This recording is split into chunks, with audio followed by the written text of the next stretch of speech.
Gu Mainga. Start.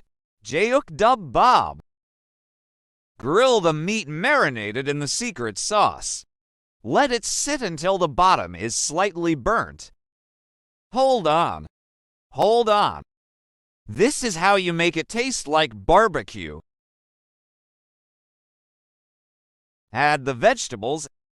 After stir-frying the vegetables, cover with a lid on low heat and leave for about 3 minutes.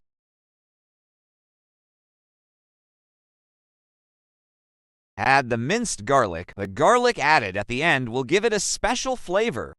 And secret sauce and stir-fry again.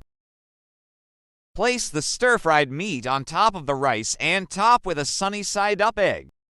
Sprinkle sesame oil and sesame seeds and finish.